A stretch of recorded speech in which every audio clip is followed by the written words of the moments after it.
Peace to the saints. We are live here for a unique discussion, debate. Kenya Stevens, I'll allow her to introduce herself. Kenya's going to give us a little bit of background. We're going to hear about her lifestyle, her life situation, her beliefs, how she living. How are you doing? My name is Kenya K. Stevens. I'm CEO here at Progressive Love Academy, which I've run for the past 17 years. Been married 26 years. I have 4 children, 2 husbands, and several other partners. And I'm here to talk shop with you. What's going on, Marquette? Well, it's Marquette with the smooth cue, like I told you. Marquette. Yeah, there you go.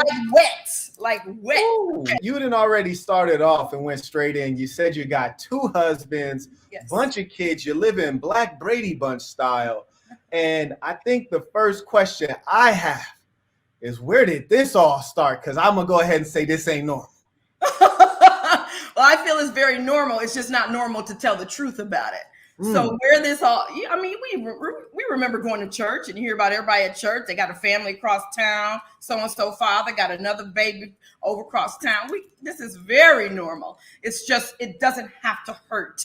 It doesn't have to hurt our communities and our families. So where did this all start? Oh my goodness. I've been married 26 years. At year number 4, I believe it was at year number 4, I found myself feeling feelings for another man. And I told my husband, I told my marriage counselors, and they said, nix it, you got to do away with this.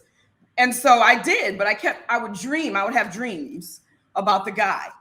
Good. You was in there deep. Well, my first question for you is like, how did you end up being around this guy to develop such feelings? At community, like church, we had a spiritual organization. Oh, Lord. Yeah, he was one of the drummers. I guess you can't keep your wife in a cage, you know. But my husband had feelings about other women as well. We would talk about it.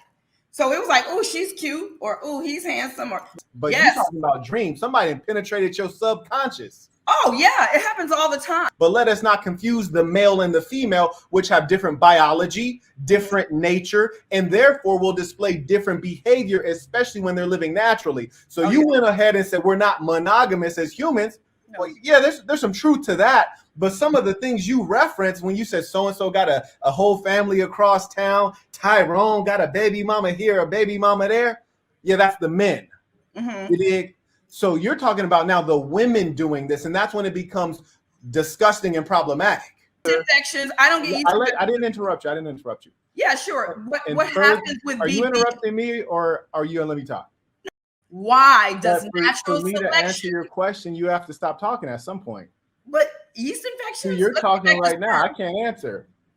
Oh, beloved, you want to have a debate? Let's go. Keep up. Right. Which talk to me about why there is spermicide. We both have to be able to talk. So you have to stop talking for me to answer questions. Bonobos, the women, the men, the children, everyone has sex. It is not something that is capitalized by men or. So the children are having sex with the adults. Is that what you're saying?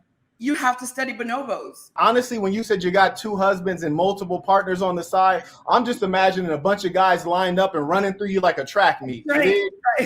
So like you over here with cream pie draws, and the semen can last in the vagina for 5 days. Yes. So very good for the vagina.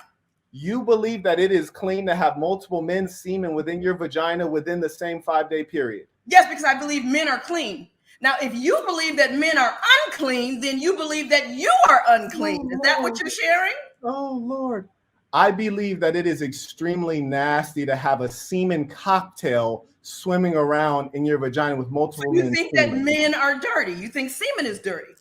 I just stated that it is nasty to have a semen cocktail with multiple semens in your vagina. What you're sharing is that let's talk science, because you were talking science before. You want to talk science? Here it is. Let's do it. You've heard of oxytocin. This is a bonding chemical. Yes, beautiful. When the female is healthy, just as when the male is healthy, when you lay down with another human being for intercourse, it releases oxytocin. Bonding, yes. It releases a lot more oxytocin in the female versus the male, which is to say females are more inclined to build emotional bonds. Of course. Sadly, what you've talked about so far is all sexual, which lets me know that you're oriented on the physicality rather than the mental, spiritual, and emotional connection. Oh, well, you haven't asked me any questions. Hold on one second, love. This is not an interview. I'm happy to hang up right now if you're not going to ask me questions. If you would stop interrupting, I might be able to get my point across. You're sharing something that you haven't asked me If you would stop. You have no idea what my lifestyle is. You have no idea what I do. You have no idea what my books are about. You have no idea what my movement is about. You asked me to come here, and now you're making an accusation about sex when you've not asked me one question about my lifestyle. All you asked me was, when is the first time? Well, you don't have to get angry. You just got to let me finish my point. Another man, and I shared that with you. I shared with you that my first time thinking about another man was at year 4 of my marriage. Then you cast it. Why must you get angry when I'm using another man, and that's negative. If we're going to have a conversation, you're going to have to ask questions. You can't get like an interview. Otherwise, I can just hang up this phone because I don't need to be in a scenario where I'm not being asked questions and you're making accusations. I don't know about your marriage. I don't know about your lifestyle. I didn't call you to ask you about your lifestyle. You called me and came to me to ask me about my lifestyle. What are the questions that you have? If you only have accusations, we can get off of this interview, right? I won't. Would you calm down? I know you're not used to women confronting you. It's not about confronting. It's about being civilized and being calm. With you that you this is how we know that your husband is not managing you properly because you're too angry to communicate. An interview, then you can ask me questions. Accusations, if you're angry, I'm hanging up the phone, and I have a right to be angry. I have a right to be sad. I have a right to be happy. I have a right to be ecstatic, just like I have the right to sleep with whomever I want. I did not deny your right, but I can love whoever I want. It's my heart, and I can think however I want. It's my mind. So why is it that you get so angry when I start talking about accusations? Ask me a question. Ask me a question. Try. If you calm down. Try as an interviewer. If you calm down. Try to ask one question. Why do you believe that over talking is going to make you intelligent? Because you're not going to bowl me over with your bullshit. See, ask me a question. Now you're cursing. There's I will curse. Angry. Male insecurity. I like being angry. There's nothing wrong with being angry.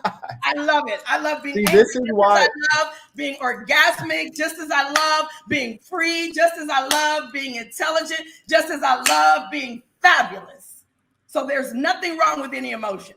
So you talk to me and ask me a question. Why don't you calm down? So I will not calm down. You will ask me a question. It's very clear that you don't want the truth to I would love it. I want the truth. You have to ask. You're not going to make accusations about me on this. And this is exactly why I know the males in your life have taught you nothing. And then I can respond to your question. You're showing the most base format that we will use. You're showing the most base female behavior. You're completely out of control. That is you the format a life coach, a relationship coach. Why don't you calm down? What is your question? You cannot have a conversation when you overtalk people. You must ask me a question. Is this how you overtalk your husbands? Are any of your husbands home right now?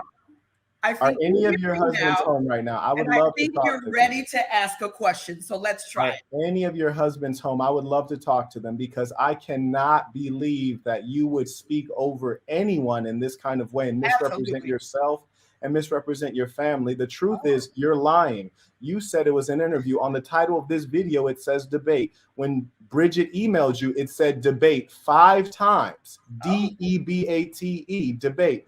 Well, let's debate. Debates are about questions. They're not about accusations. Further, whether it's a debate or an interview, you still have to yield the floor so that the other person can talk. Please do. I've not come here to disrespect you. I have a tremendous amount of appreciation for someone who can stand up for what they believe. But I don't understand why you would be so angry that you have to talk over another person. Oh, because you're not going to accuse me of anything. You don't know me, beloved. Well, you're right. I don't You know don't you. know me. And Ask if a you question. feel as though you're being accused, why not do the civilized thing? Wait until I stop speaking and say, Marquette, I don't agree with what you said. You've misrepresented me. This is who I am. This is what I believe. But instead, you start having outbursts, which to me does not represent anyone who should be worthy of leading anybody. Oh, good. So there's another accusation. Do you have a question now? Why are you so angry and combative? I'm not angry right now, but I was, and I will get angry again. I like getting angry. It's fun. Rakim, you've been invited to a debate/interview with Marquette. He's here and he's talking to me. Yeah. Yes. Okay, he has a question for you. Is this one of your husbands He here? can only ask men questions, so that's why I called you. Is this one of your husbands that's on the phone? He's my first husband of 26 years. Okay. How long have you been married, Marquette? Hi. What's the gentleman's name? Rakim Sekou. Rakim. How are you, Rakim? I'm doing great. Good to hear. I was here with your wife. She was kind enough to grant us some time to have a conversation with her, and she wanted to talk science. And I started explaining to her the realities of oxytocin and the implications of that for male and female bonding and the difference between the way the male bonds and the female bonds. As I was explaining it, she started over talking me, becoming loud, and eventually started cursing. My question to you is this the kind of thing that occurs in your household, and do you condone this kind of thing? Condone what? Loud talking and cursing? Anyone, and especially your wife, a woman, over talking you while you're speaking calmly to share some knowledge? Do I condone her over talking me? That's an interesting question. No, I don't condone it. I mean, I don't condone that from anyone. So it's not really a wife thing. But I do allow it. Me, as a man, if my woman were out in the public and she was over talking someone, I would find that to be extremely embarrassing to me, my family name, her, and all that we represent. The truth is, as we mature, especially if we purport to be teachers, we should be an example. And that's why not many of us should be teachers. I find it extremely shocking and disappointing. Do you try to teach her to improve this, or are you just in the position of I'm going to deal with it and try to understand it? So I'll give a little context. Rakim Sekou, I'll give a little context. Is she going to overtalk you, brother, or are you going to answer the question? But now he's overtalking me because I just said I would give some context, and the man who's saying Rakim, I just asked you a question, sir. Will you be answering it, or will she be over talking you? I'll 100% allow my wife to add context so I can know what the hell is going on. Good. Well, I just asked you a question. There is no context needed. I realize that you just got on the phone. I explained the background. Will you be overtalked by her, or will you step up as a male leader and answer a man's question when he addresses you directly? As a male fully in his masculine and fully in his leadership, I will purvey the situation and decide how I'm going to respond and when, and from whose input I'm going to take. And so I appreciate your perspective and your opinion and the way you do things. But as a man, that in no way is going to dictate or influence how I respond or what I do. So your wife will dictate it then? She'll dictate nothing. I'll allow her to speak. You didn't allow her. She started talking over you, but go on, love. May I add some context? May I add some context? No, it doesn't matter. I'm allowing her to speak. If I chose to shut her down, like I just did in this moment, then that's what I would do. But because I'm a man and because I'm a king and because I'm fully my masculine and because I'll choose to do what I want to do, I'm going to allow her to continue with her statement and provide context. Regardless of what you think or regardless of your perception or your opinion, because that doesn't really mean anything to me, considering that my wife has way more ashe with me than you do. Well, first off, you mean our wife, since you're sharing her. And then secondly, I watched your previous interviews where it was you, her, and another fella, and she was over talking you then. Right now, I take this as a show, when in actual fact, we see who the true puppet and the puppeteer is. The way I perceive you right now is the type of guy who would get raped in jail or maybe even in a holding cell. brother. You're entitled to your perception. So may I share the context that I wanted to share now? You most certainly can. Thank you, beloved. So what I was wanting to share was that this was an interview that somebody gave me an email and invited me to, and it was a debate, as the young man says.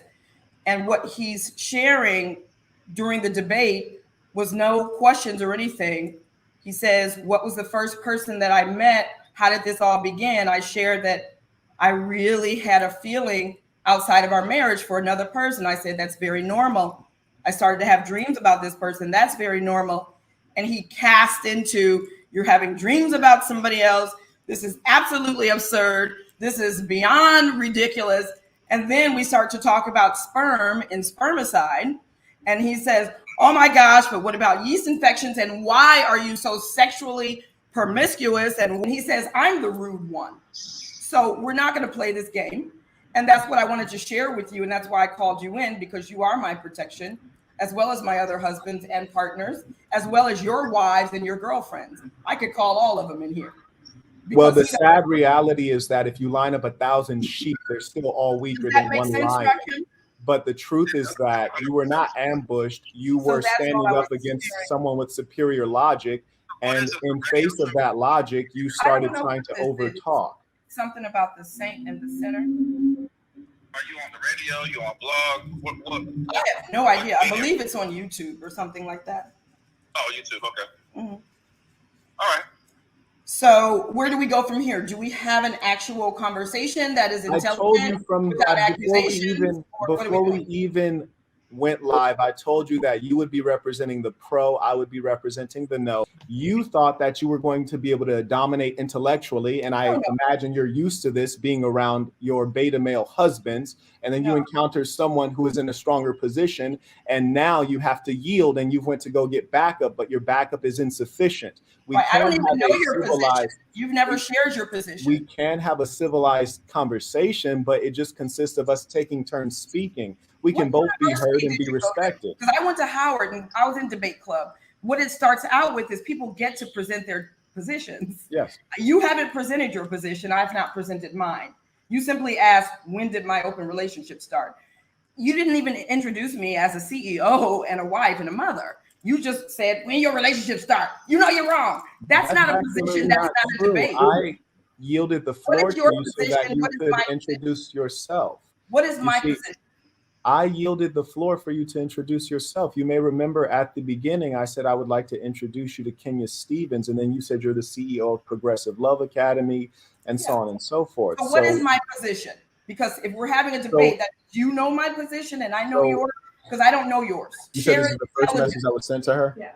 I was just provided by Bridget the first message that was sent to you. Quote, hi there.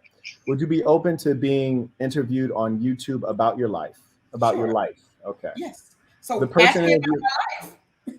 I haven't shared anything about my life. I was going to continue speaking, but you keep interrupting. Oh, go right ahead. I'm perceiving you to be defensive, and if you might be willing to adopt one of these practices that we have that provides for civilized communication, it is that when the speaker has stopped speaking, you just wait 5 seconds before you start to make sure you don't over talk anyone, because it shows no respect for the speaker. Sure, and if we both do. A rude person.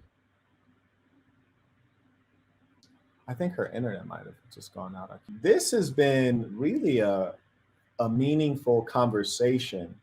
And what you'll notice is that certain things always match up.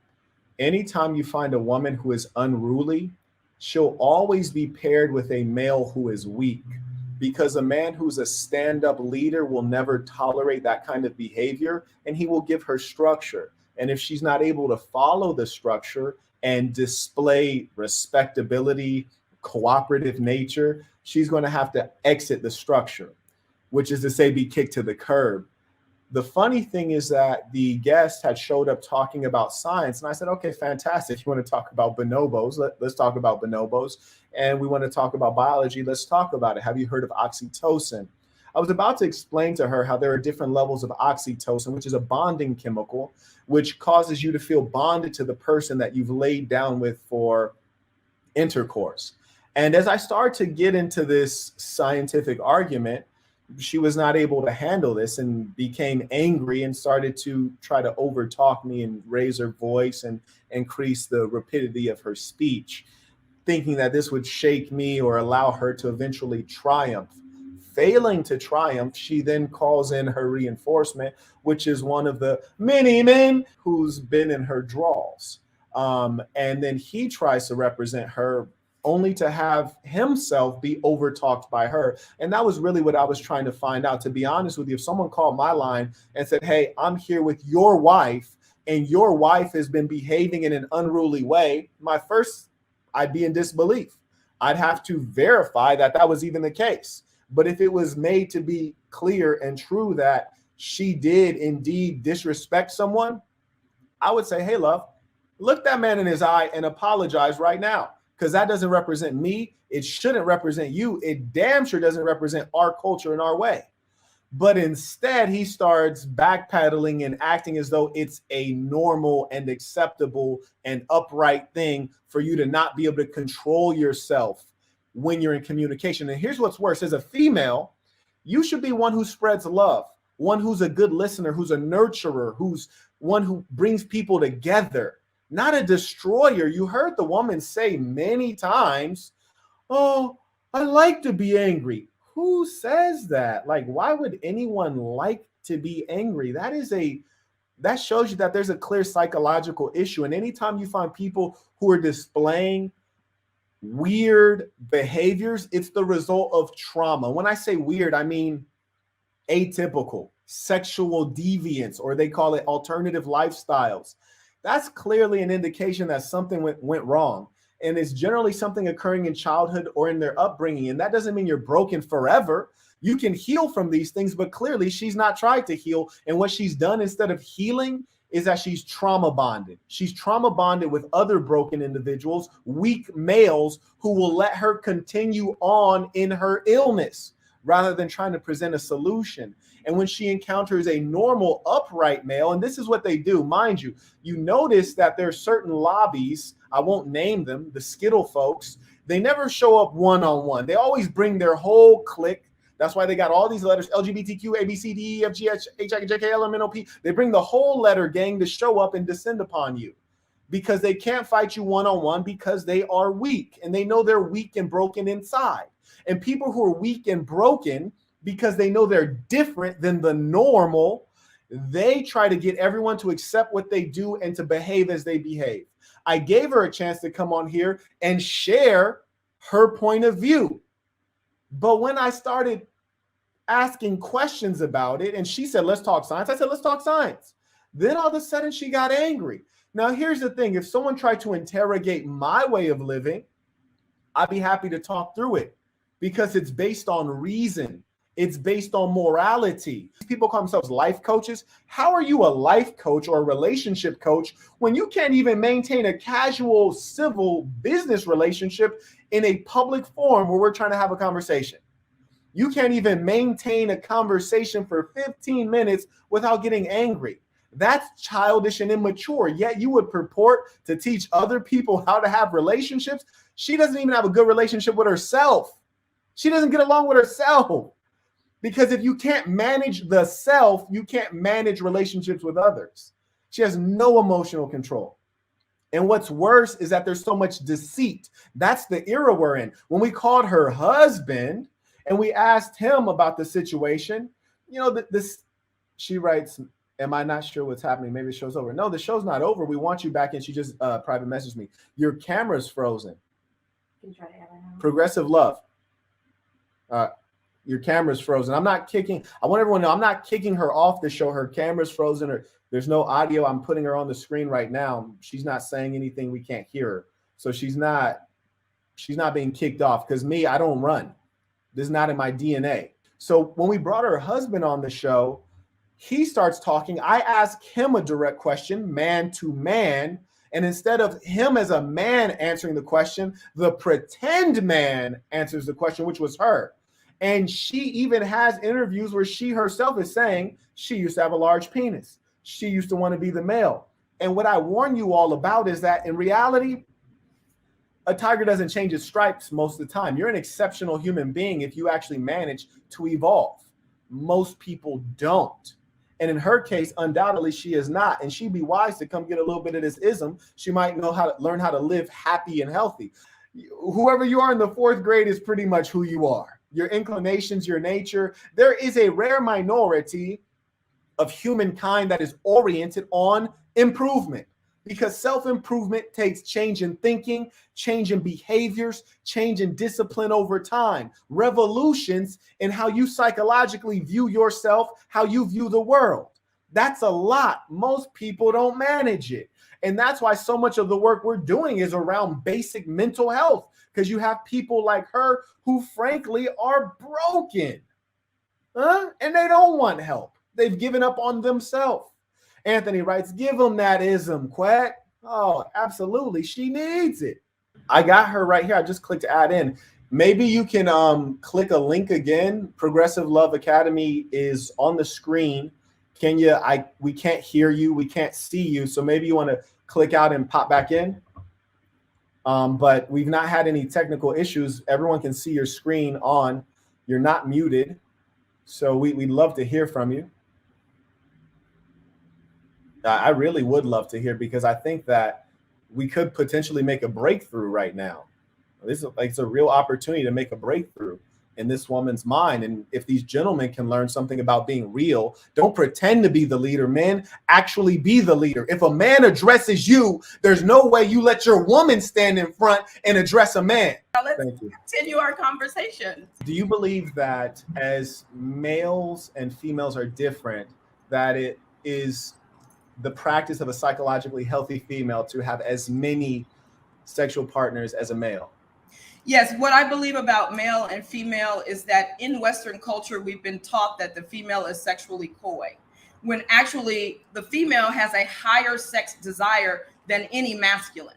What you have to understand about Western culture is that they have lied about female sexuality. They don't know what causes female orgasm. They don't know about female anatomy. They don't understand pregnancy, childbirth. They don't understand female hormones. And they're going off of patriarchal, misogynistic science that does not include the female. They don't even know what the clitoris is. They don't know how to bring a female to orgasm. In Western culture, they have this whole thing about hysteria, and women were going crazy because they were not having orgasms. The culture doesn't know what a feminine or the female is. And so, yes, they don't understand the female sex desire, and that is 10 times higher than that of any male. Women can tell you that on the chat. Maybe women can tell you the experiences they've had getting married, like I've been for 26 years, and the husband is it wanes, where the female increases with age. So that's my answer to that. Thank you for that answer. I appreciate it. Sure. There's a couple things that I have in response to your answer. Number one, you use the term patriarchal, which is to suggest male leadership. Do you not believe that the male should be the patriarch or the leader? Mm-hmm. I do. I don't believe in toxic patriarchy. I think the Western culture, which includes slavery and genocide, is a toxic patriarchy. You can have males who are conscious and aware in leadership, and you can have males who are unconscious and unaware in leadership. Males who rape thousands and hundreds of millions of Black women during slavery, or Black men. Men who do these types of things cannot craft the culture that I'm going to follow. You understand? It's just not going to work. Got you. Okay, so here's the thing. There are a number of things that you said that were completely errant, and I will correct them now. Number one, you used the term patriarchy as though it was a bad thing initially. Then I asked you, do you believe in patriarchy? You said not toxic patriarchy, so you put a modifier on that, and that's fair. I can understand that modifier. I would encourage you not to use patriarchy as a dirty word, because when we go away from patriarchy, then we're all lost. But here's the weird thing. You speak of Western culture. When we say Western, we're talking about essentially white European culture, that practice in Europe, North America, Australia, these kinds of cultures. And I can assure you that if you want to look at patriarchy, or even in the Middle East, patriarchy is way stronger outside of the West. In Muslim countries, in Arab countries, in African countries, and I don't care if you're talking about Northern Africa or all the way down to the bottom, patriarchy is way stronger. Women do not speak back. Women are certainly subject to male leadership. So that argument doesn't make sense that it's the West that's putting forward toxic patriarchy. Patriarchy is the nature of humankind, number one. Further, you said the West doesn't understand female hormones, doesn't understand female orgasm and all these different things. That's a very strange thing to say when in reality, the West has some of the most advanced medicine in the world today. And I'm not denying the African roots of a lot of medical and scientific understandings. But let me point out to you, when we talk about female orgasm, you mentioned the clitoris, a physical location where there's sexual stimulation for the female. In many African countries, see Sudan, if you want to go for blue-black, see Egypt, if you want to go for mixed race and Arab, all throughout these places, and even among the Habesha and East Africans and the Somalis, Black peoples, non-Western peoples, you have what they call in the West, among the people you're deriding, female genital mutilation. But among those peoples, they say this is our culture. We cut off the clitoris because we indeed do understand that it causes this sexual stimulation. And we like to cut it off because these chicks is going crazy in pursuit of these orgasms. We find that this causes problem. And in your kind of thinking, you should clearly have issue with that. And that's non-Western. And what I'm saying to you is that it's not that the Western males or the Western patriarchy wants to suppress female sexuality. I don't think there's much difference around the world in terms of how males look to deal with female sexuality. So you're actually putting up an argument that is wildly false. Mm-hmm. Well, thank you so much for sharing that. How can I support you? I just corrected what you said, and now you can just state it correctly. Well, I was wondering what type of feedback are you looking for? No, you don't have to give any feedback to that. You know, Okay, sometimes it's a mic drop. You heard me? Sometimes if somebody just dropped the truth and it's beautiful as is, we don't need to add any polish to it. Yeah. So what I'll share is that 80% of women in the West do not have orgasm today. 40% of women in the West, women and men who are married, are completely sexless. 83% of women in the West have been molested. I believe 80% of Black children live in single family homes. 70% of Black women are not married today in the West. And when you say Africa, when you're talking about Africa and African culture, are you talking about westernized Africa, or are you talking about ancient Africa? Because human history goes back 280,000 years. So when we're talking about even the most recent 40,000 years, we are not talking about the totality or even half of human history. Okay, so when we talk about human history, you're talking about the indigenous Americans, the indigenous Africans, the indigenous those of South Africa. There was an indigenous practice in Africa where women lined up the 12 men who are uncles. There was no word for father in ancient Africa. The word was uncle because they considered every man in the community to be the father of the children. The ownership of children, the ownership of women comes during westernized Africa. And westernized by Arab nations, my major at Howard University is African Studies, westernized by Arab nations and westernized by European nations. So yes, after those influences started to come in and seep into the culture changed, and it is Western. You can be in Africa, but Western. So we have to understand what we're talking about. The other thing is that the way that they divide it. Oh, were you counting off? Were you wanting to speak? No, that's just me checking if you were at the end of your sentence. You see, I wasn't. If you're not, carry on. I listened to you. I'm just letting you know that I thought you were finished, and so I'm counting to make sure I don't interrupt you. Okay, I thought there was a time limit. You were counting down. I'm like, I didn't know that wasn't told to me about a time limit. No, I'm just giving an example of how not to cut someone off. Sure, I just listened to your whole piece, and I asked what type of feedback you're looking for. I went a step beyond where you go. Right. No, you're doing great, and I'm listening to you. I'm listening to you. I was just making sure I don't cut you off. Sure. With questions and without accusations, we're all going to do great. Gaslighting is gaslighting. So what I'm sharing is post-colonial Africa is what I'm talking about. And there was not an ownership of human mentality. And that goes back 280,000 years. But yes, the most recent Africa, of course. So in terms of monogamy versus polyamory, the last thing I'll say about what you're sharing, and I respect male leadership. I respect the masculine. I respect the masculine and the feminine in me. I hope you respect the masculine and the feminine in you, because you have both. That's the parasympathetic and the sympathetic nervous system, the right and left brain. You have masculine and feminine just like I do. So we got to respect that because that's who we are. In terms of monogamy versus polyamory, there's no verses. Monogamous species have retractable penises. Monogamous species, the men do not create spermicide. Monogamous species look the same, where you cannot tell the difference between a male and a female of that species. Kenya, as you're going on to another topic, may I respond to the first part of what you said? Because you kind of what you were talking about the 80% of women not having orgasm. Yes, respond to that. Well, not only did you say that, you're actually speaking at length. You talked about sexuality, sexual satisfaction. You talked about African cultures historically and then presently. And then you also posited that African cultures had certain sexual practices. And you used the term Africa quite a few times, which is curious in as much as Africa is a big enough continent to contain 2 Europes. It is very large, wildly diverse, ethnically diverse. And you talked about historical versus today. Number one, when I was speaking of Africa today.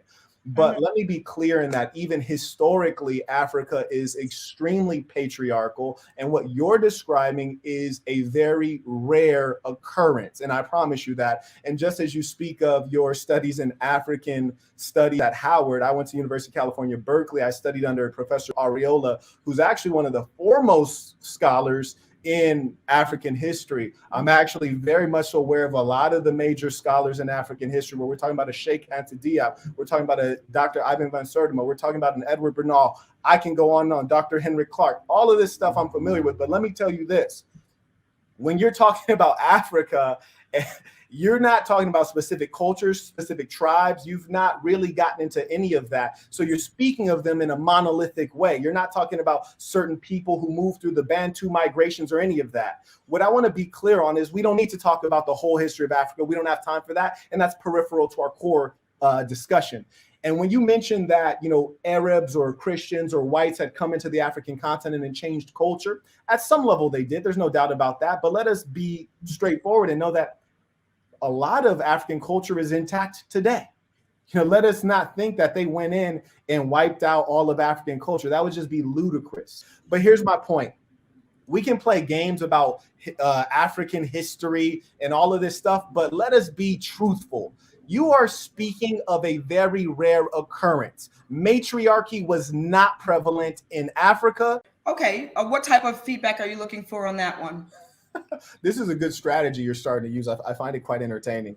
You have intercourse during menstruation? I personally don't, but I would like to. I just don't have a partner. The male partners that I know are not willing to do that. But with myself, I love that. I think that there's nothing wrong with menstruating people. That's how humans come to earth. And I think if we castigate women for menstruating, then we're castigating the great mother of all things. Well, that's a bit of an exaggeration. No one said castigate. We just said we don't want the bed sheets looking like O.J. Simpson and just pulled up on the late night. That's all we're saying. I was just curious. And my understanding, based on what you said, is that you're very sex focused. And I posit that people who end up being hypersexualized, very sex focused, everything's about the orgasm and getting laid. I think that it's a direct result of something traumatic that has happened. And I think Freud has written a lot about how trauma manifests in sexual dysfunction, sexual behavior, sexual obsession, because what I've found out in life, such a small portion of your waking minutes are spent on your back or in bed. The real joy of life comes from other things. So why be so sex focused? I agree with you. I don't know where we got that I'm sex focused. I haven't talked about my sexual habits or what I do. But when I think of sex, I don't think of intercourse. When I think of sex, I think of connection to all things and beings. I think that's why I was smelling my roses. I keep them here because this is sex to me. This is sensuality. It's the appreciation of nature. It's the appreciation of life. It's the appreciation of other humans. It is the joy and the bounty of being alive. I can sit here and close my eyes and meditate myself into orgasm. Orgasm is when I connect with source. Source energy is who I am.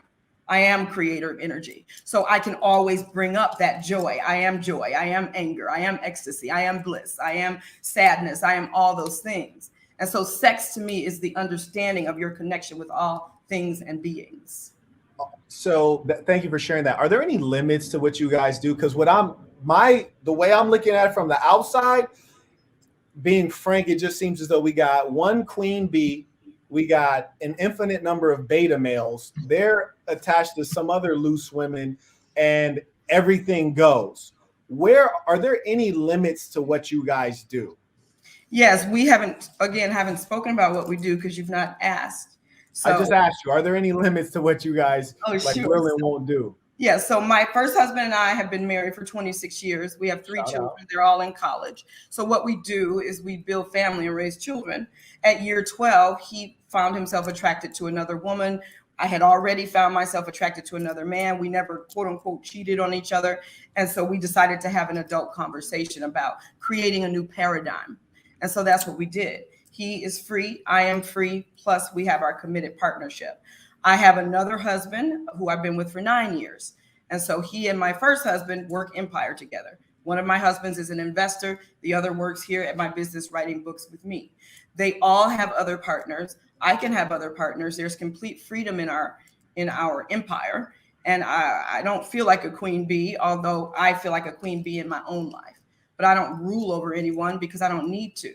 I am creator. I am source. Well, what I've seen in the interviews that you've had with your male companions is that you're frequently over talking them. And I don't know if you're lying or it was just a misstatement, but when I asked you, how did you start in this? You were also asked this in another interview and your answer was different there. When they asked you, how did you end up in this situation where you're one woman being split by a couple guys? You said that, and instead of letting him tell the story, you told the story. You said, my husband, i.e. speaking for him, you said, my husband came to me and said, hey, I would like to have multiple women. Mm-hmm. That was at the beginning of our marriage, yeah. Polygyny. Mm-hmm. And then you said, well, if you want to have multiple women, I like to have multiple guys. Mm-hmm. So the actual reality of the relationship situation you have presently was a direct result, not of his leadership, but rather his yielding to what you proposed, because he wanted polygyny, whereas you wanted something different. So he basically folded in a weak position. I agree with what you're saying. Yes, when we first met at Howard University, he was getting his master's degree, his MBA. And so he graduated, then I graduated. And I said to him, he said to me, I want polygyny. I've really dreamed of that. I've thought of that. I was like, I'm on board. Like, I want to get out of this paradigm. I know it doesn't work. I watch my auntie and them, all of them divorce, all of them, no more family reunions, everybody infighting. I know relationships in the West don't work. And so I told him, absolutely, I'm down with that. But then when it came down to, we were in a spiritual tradition that did that. And I was cool with all of it. But at year 4, when I had the feeling for somebody else, I said, wait a minute. This part of the game, I did not know. I did not know when I got married that I would be attracted to other people. I thought you get married, you put the ring on, and you don't feel anything. Were you physically or emotionally attracted to other people to start with? Yeah. So here's what happened. One night we were down in the thing painting something for our community, me and this guy who I was attracted to, and he gave me a hug, and we were just hugging goodnight. Oh, he making moves. No, we always hugged in our community. People hugged each other. Well, people touch in my community. We're humans. Yeah, they touch it too much, but go ahead. Yeah, we hug like a pat hug, good night. Mm-hmm. And my body, I felt from the top of my body to the bottom of my feet, just beautiful, blissful, orgasmic state. And I said, what in the world was that? And that's what I had dreams of. And so I sheltered that because my counselor said, forget about it. So I put it on the shelf.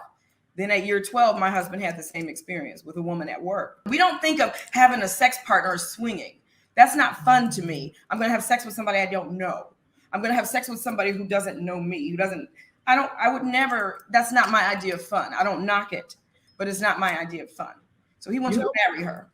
Based on your stories, which is obviously I wasn't there, but based on what I'm hearing from you is that there's something in your mind that is creating so much fuzziness between your lust and that which is spiritual, that which is emotional, that which is mental, because your attraction spark point for this gentleman that you were around alone apparently was when you encountered the physical touch. And the truth is that was a spark of lust. It wasn't like I'm sapiosexual, and he said some deep stuff. He dropped some player game where I observed the way he was operating in business, or he's a man of status and great morality. It was the physical touch started it. What I realized was that when after I did the thing and the orgasm came all over my body, I was like, oh my gosh, of course I had admired him. You know, he's a drummer in our community, whatever. But what I realized later, my ancestors told me, is that he and I were together in a past life. I was going to have a baby at the time. And when I had that baby was me and his baby. I had died in childbirth. Run that back one more time to me. Run that back. Absolutely. So as you know, I don't know what your tradition is, but we can always have communication with the spirit world. So I have heavy communication with the spirit world. And what I found out after that hug is that he was my husband in a past life in Kemet. And my child this lifetime was his child last lifetime, and I had died in childbirth.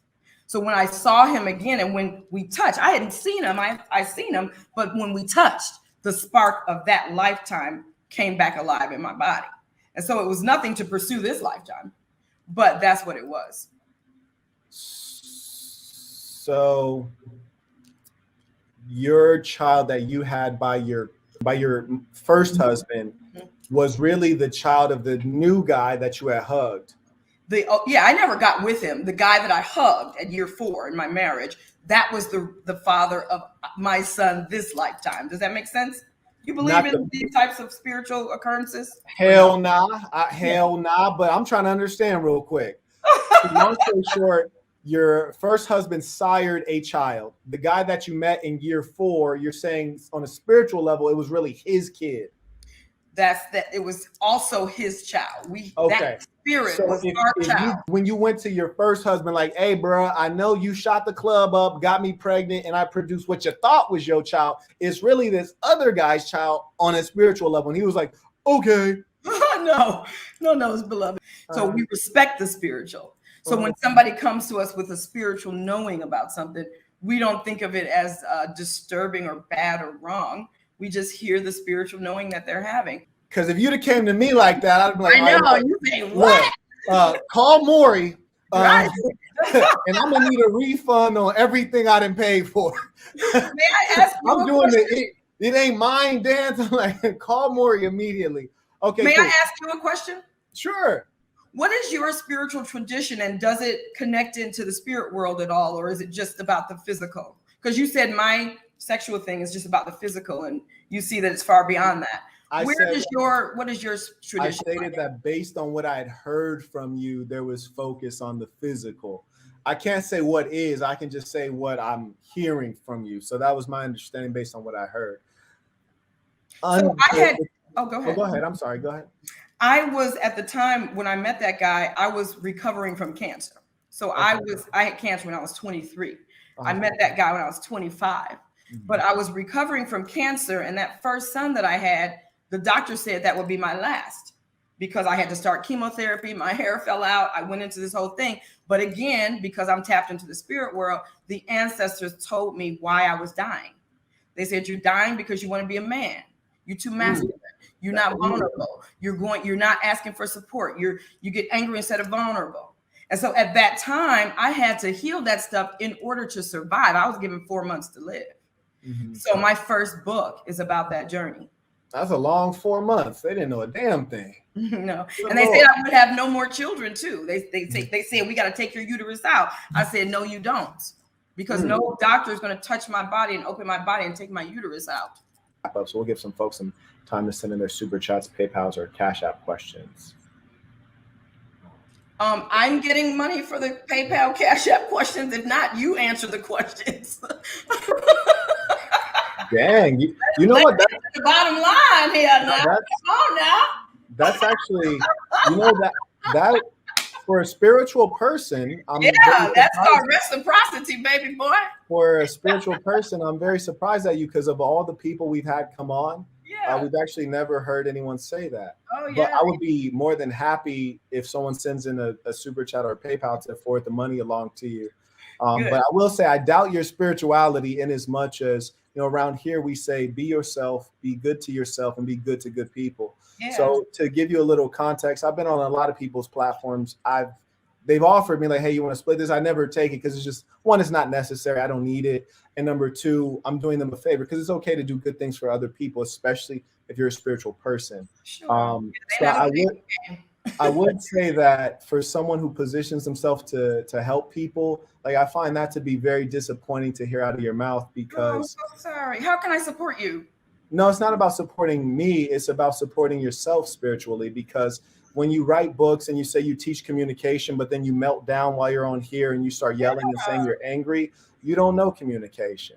And then when you say that you teach relationships and then you come on here and you overtalk your own husband, you don't know how to conduct a proper relationship of any type, whether it's business, professional, familial, or romantic.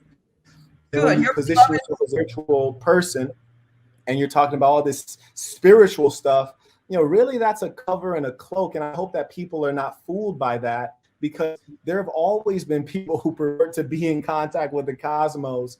But it seems as though you're concerned with a material dollar more than anything. And I don't have any respect to people who are like peddling, you know, living in a greater way when you live in a base way. Well, thank you for sharing. How can I support you? No, I'm just saying, like, it seems like you live in a very base way, but you're pretending as though that's not the case. And when I say base, I mean that you're hyper focused on sex and orgasm. You're engaging in sexcapades because you're not connected with the mental. You're ruled by the physical. But hey, it's been a pleasure for you to be here with us. Until next time, Kenya.